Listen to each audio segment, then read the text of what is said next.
Alors mes chers amis, pour ce nouveau cours de Torah, excusez l'heure tardive à laquelle j'enregistre ce cours.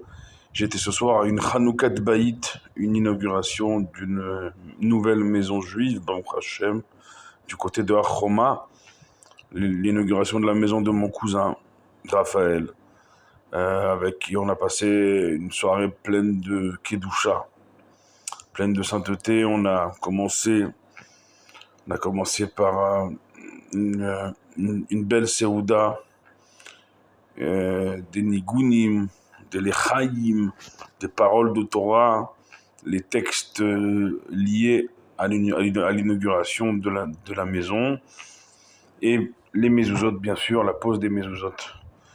Voilà, une nouvelle maison juive en Eretz Israël, à Yerushalayim, Baruch Hashem.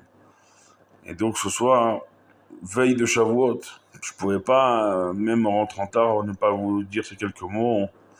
Veille de Shavuot, demain soir, on sera déjà dans la veillée de Shavuot, qui nous préparera, pas à bailler comme je m'apprêtais à le faire, mais à recevoir la Torah mercredi matin, que ce soit pour nous ici en Eretz Israël, comme pour vous en diaspora. Vous aurez le deuxième jour de Yom Tov, jeudi, quand nous on finira ici mercredi soir. On va pas on va pas tourner le couteau dans la plaie en vous rappelant que chez vous ça sortira jeudi soir à 23h, quand nous on sera déjà sortis 24 heures avant et même plus. Mais bon, on est taquin, mais on vous aime et on vous attend ici, mes chers amis de diaspora. C'est pas péjoratif quand je dis diaspora, hein. Chas v'shalom, j'y étais il y a encore 3 mois. Donc, loin de moi l'idée, chas v'shalom, d'être péjoratif, arrogant ou je ne sais quoi. Au contraire, je veux vous voir me rejoindre, nous rejoindre ici, chez vous, dans notre maison à tous.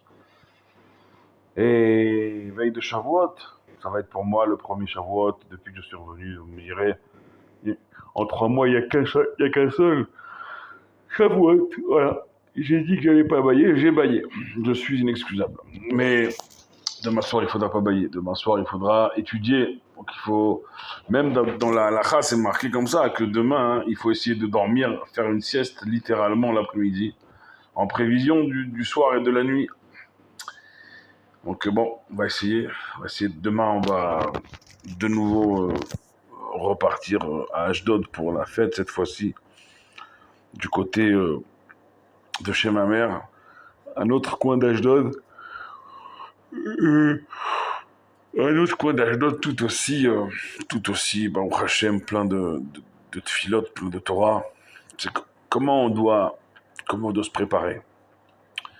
Savoir que nos ancêtres dans le désert, ils se sont préparés depuis Rosh Chodesh Sivan.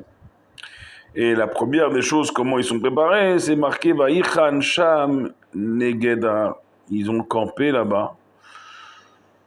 Vaïchanam, le peuple a campé au singulier. Negedar, face à la montagne. De quelle montagne on parle? Bien sûr du Har Sinaï, du mont Sinaï.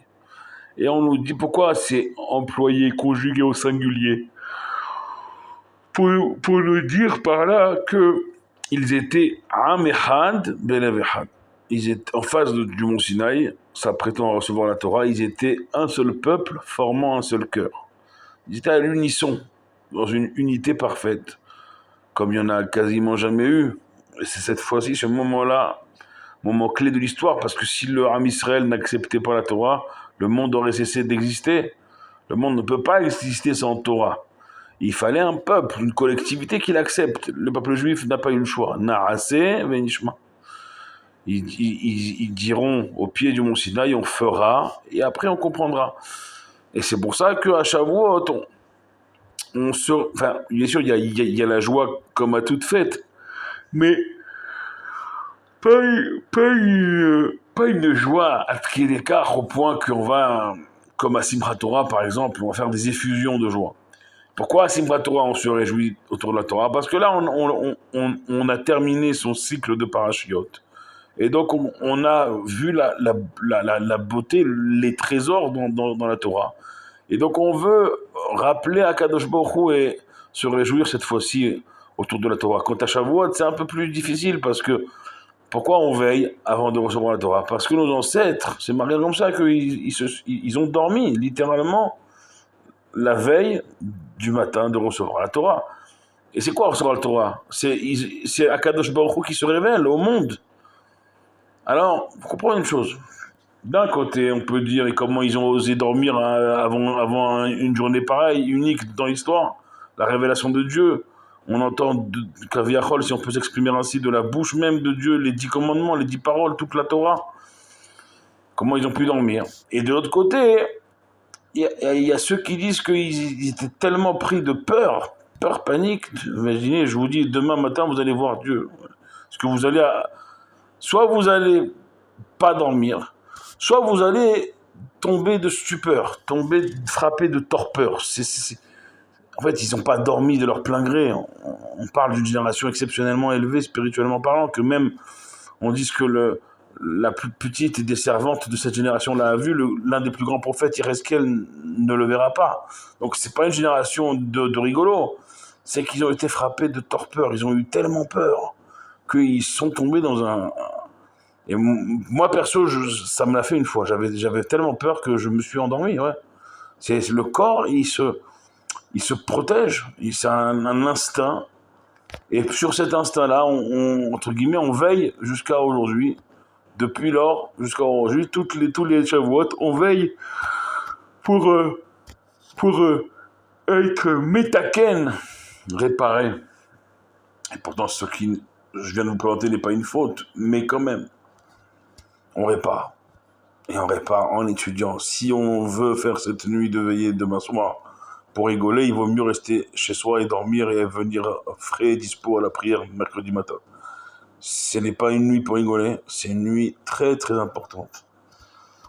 Où chaque heure, elle nous rapproche du petit matin et donc du moment où la Torah nous a été donnée et va nous être donnée encore et encore et encore. Donc c'est une nuit très très très très puissante, nous dit le Harizal. On a compté ce soir le dernier jour du Homer. Tout ça, nous dit le Harizal, c'est des moments très forts parce que, encore une fois, le monde ne peut pas exister sans Torah. Qu'on va la recevoir, qu'on veut pas, mais non. Comment tu reçois ta Torah? Est-ce que tu reçois comme juste tu passes devant, tu dis ah non, c'est sympa, sans y rentrer forcément dedans. Soit alors tu fais mine que tu es avec tout le monde, mais bon, il y a anguille sous roche, comme on dit. La Torah, c'est pas ça. La Torah, c'est des efforts, c'est des raclés, c'est des tannés, c'est des incompréhensions, mais au bout du compte, c'est ça, être un Ben Torah, c'est être blindé à toutes les situations. Est-ce que vous avez déjà vu un tzaddik s'inquiéter? Parce qu'il est ici, pourquoi il est apaisé? Parce qu'il a la Torah constamment en lui. Il n'y a pas besoin d'aller chercher ailleurs, il y a les réponses. On a connu cette histoire vraie que le Gaon de Vilna, il a autorisé un élève à sortir pour voir les nouvelles. Et donc, l'élève, il revient, il pleure au Gaon de Vilna. Le Gaon de Vilna, il dit, pourquoi tu pleures? Il dit, mais le Rav, il était plus précis que le journal de ce matin. Le Gaon de Vilna dit, non, c'est pas moi qui étais précis. Bien, on s'assoit, on ouvre la paracha de la semaine, on voit tout ce qui se passe. Je sais pas si on réalise la portée de ce truc événement. C'est un événement, c'est que le président de la République, c'est-à-dire que chacun, il doit être un président. Chacun, il doit être un nasi. Chacun, il doit être un président de la République, ouais. Chacun, il doit se prendre par la main, prendre ses responsabilités, et en cette veille de Shavuot, dire, voilà, je vais recevoir la Torah, je vais m'y investir beaucoup plus, pas un peu plus, beaucoup plus. Et ce Zman Matan Toratenu, ce temps de notre Torah, il va être Zman Cherutenu, il va être le temps de notre délivrance à toutes et à tous. Et c'est ça qu'il faut faire, c'est faire de ce Shavuot un déclic pour notre Torah, notre pensée juive, notre façon d'être juif, notre mitzvot, notre pratique, nos prières. Tout ça, on peut à Shavuot faire descendre des lumières incroyables et prier d'une façon différente, vivre de manière totalement différente, c'est-à-dire avoir ce dernier sursaut d'effort à Shavuot qui nous amènera non seulement la Torah, mais Mashiach et tout ce qui suit, c'est-à-dire la résurrection des morts, revoir tous nos chers disparus, la construction du troisième Beth Amikdash, des mots qui doivent résonner en nous comme une impérieuse urgence.